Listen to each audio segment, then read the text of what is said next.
Section 20 of Short Science Fiction Stories by Various Authors. The Shining Cow by Alex James. This is not a story about sinister aliens from outer space. This is simply the story of what happened to poor Junius when she found herself much too close to a flying saucer, long enough so she could be analyzed and long enough to cause some strange happenings on that farm. Robbie whined and acted like his eyes were burning, as if he'd gotten dust or something even stranger into them. Jack Stewart stared deeply into the bottom of his cracked coffee cup as his wife began to gather the breakfast dishes. Mrs. Stewart was a huge, methodical woman, seasoned to the drudgery of a farm wife.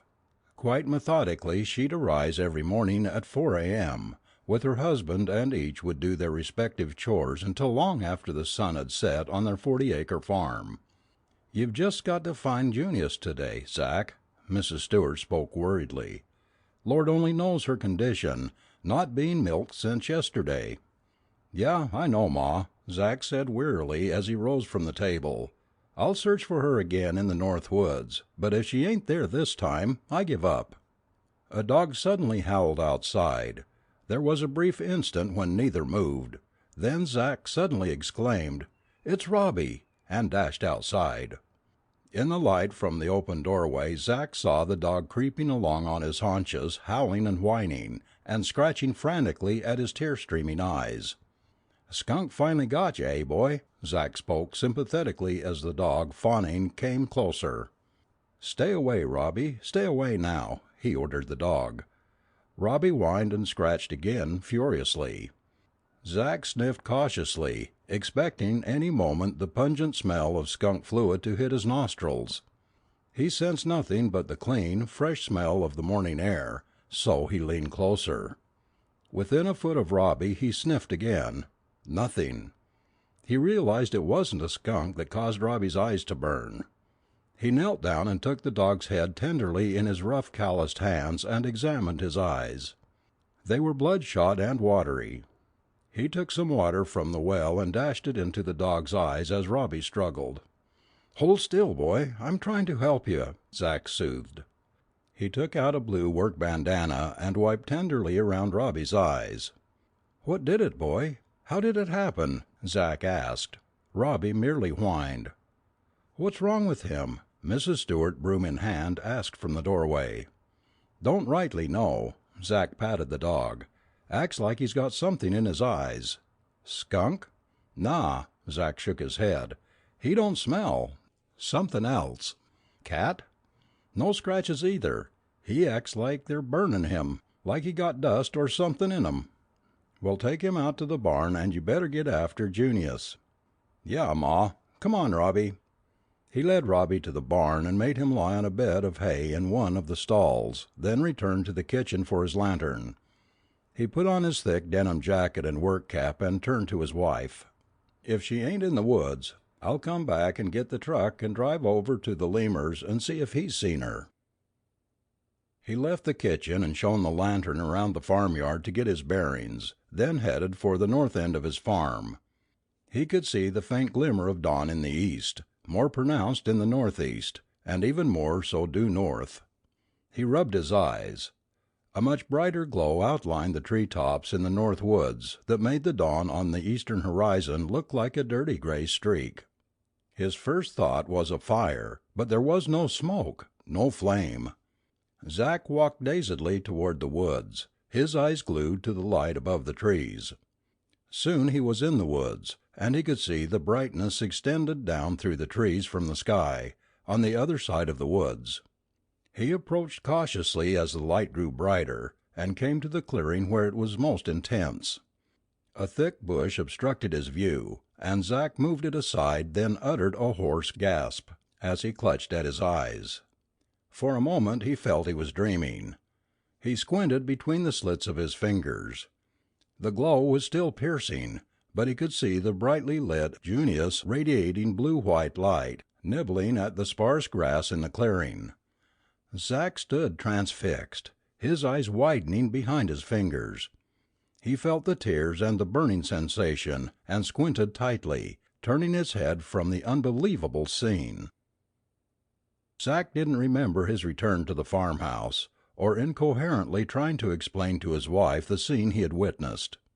A stiff jolt of elderberry wine drove off the jitters, and reasoning returned. His wife sat patiently, eyeing him oddly, as Zach muttered over and over again, "It's unbelievable! It's unbelievable!" Mrs. Stewart rose. "I'm going out and see for myself. And Zach, if you're lying to me—" Zach jumped from the chair, barring her way. "Believe me, Ma, it's true. Don't go out there. It might be too much for you." "It's the craziest thing I've ever heard," Mrs. Stewart scoffed. "A cow that shines like the sun." "Look, Ma, will you just come with me as fur as the pasture? You can see the glow from there, and maybe that might convince you." "Yes, yes, I will." Mrs. Stewart jerked off her apron. "I declare, Zach, I think these chores are getting the best of you." They walked to the pasture, their eyes on the tree tops of the north woods. A faint glow began to appear. "See, see," Jack pointed, laughing crazily. "Let's get closer. Looks like a fire," Mrs. Stewart said. "Ain't no fire." Zach's tone was angry. "It's Junius, and she's all lit up like a Christmas tree." "Zach, now you stop that kind of crazy talk. There's a reason behind everything, and I'm sure there's one for this." "There's a reason, Ma. Junius.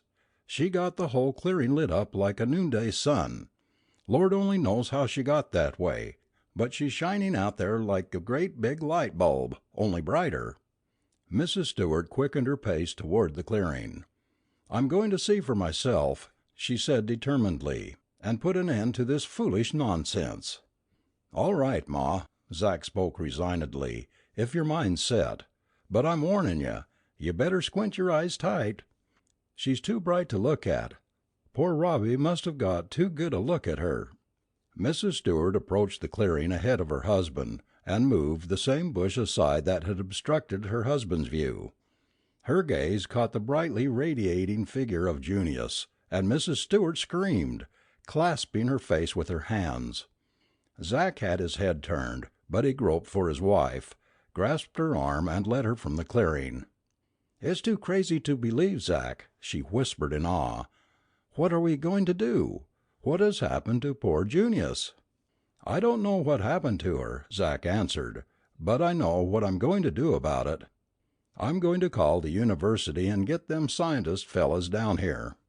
"You suppose they can get close enough to milk the poor thing?" Mrs. Stewart clasped her hands in frustration. "She's probably in misery." Zach shook his head. "Ain't no tellin' what they're liable to do after they seen her.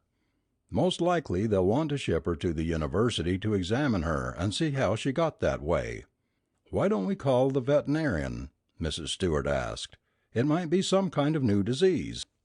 "Ain't no disease, Ma. It's something nobody in the world has ever seen or heard of before. I just hope I can convince them university fellows to come down here. Don't you think you better tie Junius so she won't stray?" "Better wait and see what them scientists say. Besides, if she strays, all we got to do is follow the light." Zach did the most important chores, and at 8 a.m. on the dot he called the university. The operator at the switchboard answered sleepily. "Good morning, State University." "Morning, ma'am. I'd like to talk to one of them scientist fellows." "To whom in particular do you wish to speak?" "Any of them that ain't busy. I got something important to tell them." "If I knew what it was about," the operator was becoming irritated, "I'd connect you with the right party." Zach hesitated, reluctant to give his startling news to a mere operator. Instead, he hedged. "Well, who would have charge of things that lit up?" "Oh, you want the electrical engineering lab. Just a moment, sir." There was a series of clicks and buzzes in the earpiece, then Zach heard a man's deep voice. "Hello?" "Hello," Zach replied. "This the electrical engineering lab?" "Yes, sir, that's right."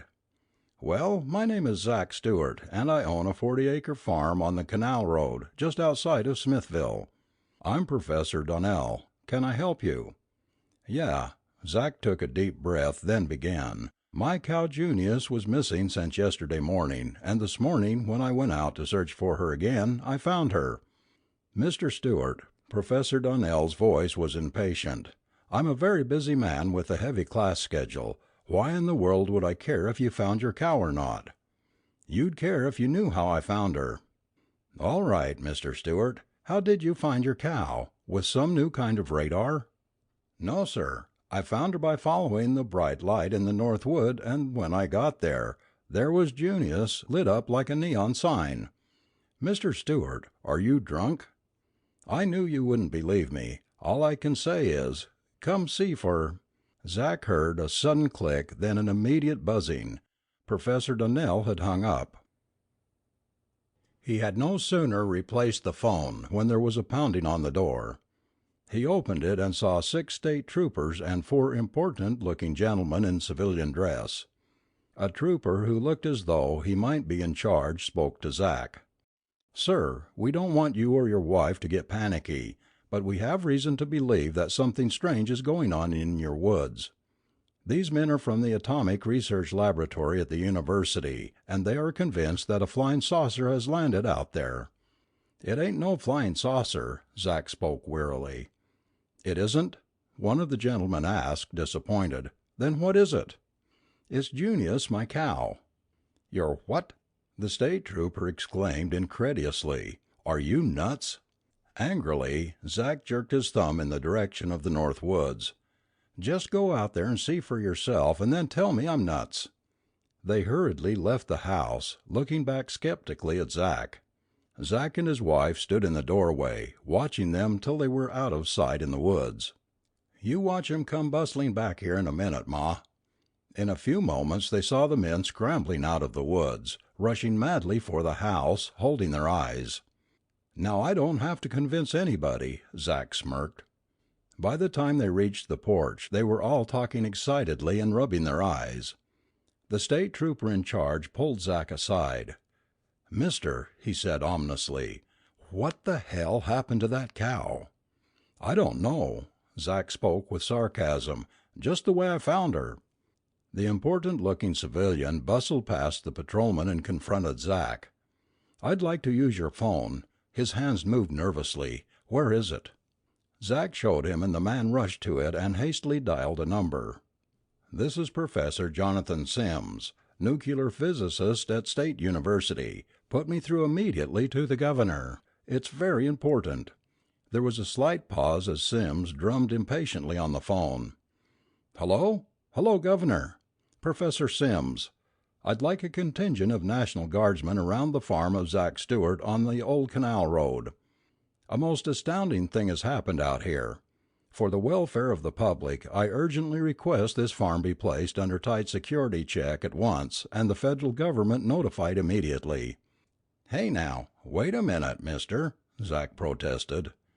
Sims motioned him into silence, his ear glued to the phone. "Sir," he hesitated, glancing at the group sideways, "you won't believe this until you see it, but we have positive proof a saucer has landed here. Mr. Stewart's cow is radiating intense blue and white light, the kind that has been associated with the glow of flying saucers." Sims paused, listening to the governor. Zach saw him fidget and stick a forefinger in his collar. "Honestly, sir, I'm not drunk. The cow is radiating light." "See?" Zach grinned at him. "Now you know how I felt." Sims ignored him, concentrating on the phone. "Yes, sir, there is a state trooper here."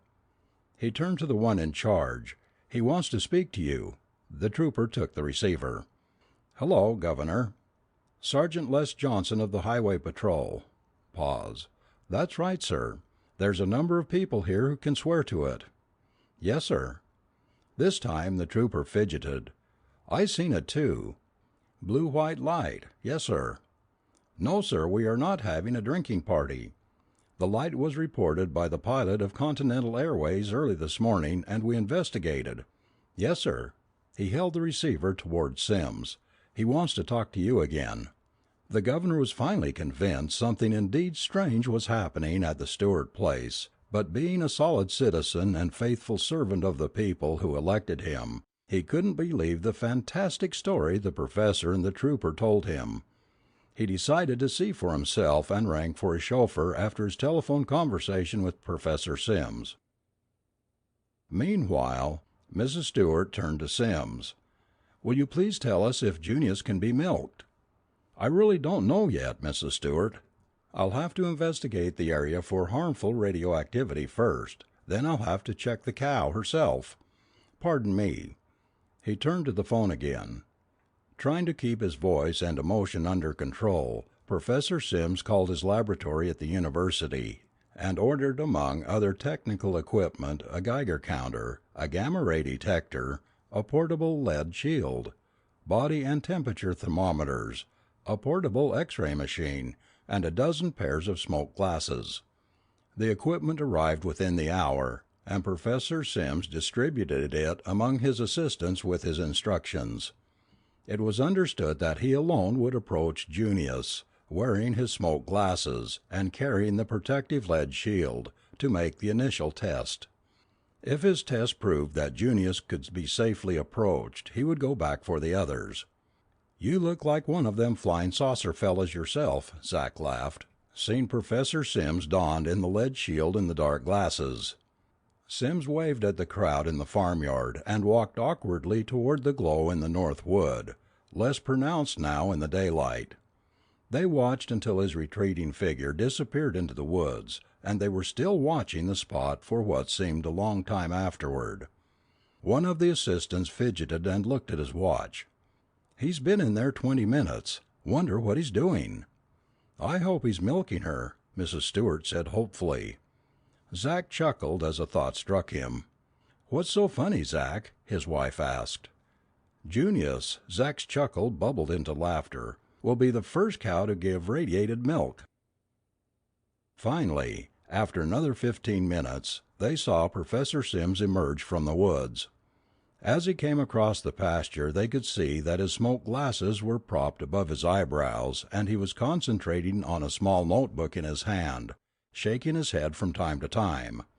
When he finally joined the waiting group, he was flooded with questions. He gestured them into silence. "Please, I cannot answer any questions as yet until I have consulted with my assistants.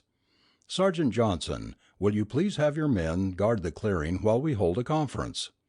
"Is it safe to get that close to her?" the trooper asked, unbelieving. "I can assure you that it is. There is just a negligible amount of radioactivity present, and no more ultraviolet rays than there are in an average sun lamp. But you must wear your glasses." Turning to his aides, he said, "Come, gentlemen," and they followed him into the farmhouse. "Can she be milked?" Mrs. Stewart wailed after them. "What a god-awful situation," Zach muttered, grabbing a pitchfork and heading for the barn. The scientists seated themselves around the big dining room table and faced Professor Sims. "Gentlemen, this is the most amazing thing that ever happened. The cow is glowing out there like a miniature atomic pile, and under the circumstances as we know them, should be deader than a doornail.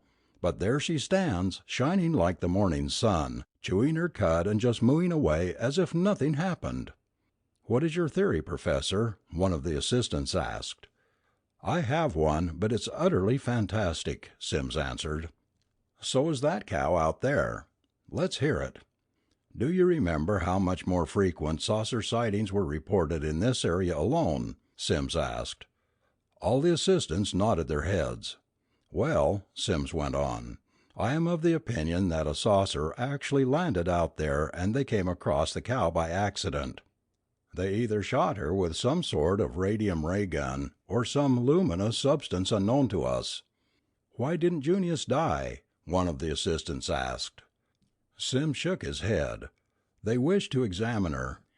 You see, gentlemen, whatever it was, it served a threefold purpose. It made her luminous, immobile, and," Sims placed both hands on the table and leaned forward for emphasis, "transparent." There was a gasp and exclamations. "Transparent? How?" "I was within a foot of the cow, felt her hide, and through the glasses I could see the skeletal frame, the chest cavity, the heart beating within, the entire intestinal tract, much, much more clearly than could be seen by the best X-ray." As if on command, the assistants all rose simultaneously. "Sit down, gentlemen. The cow isn't going anywhere." We shall have to face this situation with sound scientific reasoning. There will be a closed van here soon to pick up Junius and haul her to the laboratory where we can examine her more thoroughly. Now my belief is that the saucer took off in haste, with such great haste that they forgot to extinguish poor Junius. I believe they will be back looking for her, therefore we shall have to return her tonight and conceal ourselves around the area and watch." "Splendid idea, Professor Sims," one of the assistants exclaimed. Yelling voices in the farmyard caught their attention. They saw Sergeant Johnson through the dining room window, coming across the yard, yelling and pointing to the sky. Sims rushed from the house, met Johnson, grasped him by the shoulders, shaking him. "What happened, man? What happened?" Sims asked. Black light! Black light!" Johnson shouted, pointing skyward. Sims looked up. Nothing but the serene blue of the summer sky, and an occasional bird caught his eye. Sims shook him again, more roughly. "Speak, man! What happened?" "Black light flashed down on the cow. Blackest light you ever saw!" The group gathered round him in the yard, trying to make sense out of what he said. So engrossed were they with his babblings, that none but Mrs. Stewart was aware of the fact that Junius had entered the farmyard and was eyeing them curiously. "Junius!" she exclaimed. "Moo!" The crowd looked up to see the ordinary, unlit Junius standing calmly by the gate. "Hurry and get the milk pail, Zach. Junius is all right now." Mrs. Stewart yelled happily to her husband, as Professor Sims and his assistants led the hysterical trooper into the house. High over the horizon, a faint, silvery disk was disappearing at fantastic speed to outer space. End of section 20. End of 20 short science fiction stories by various authors.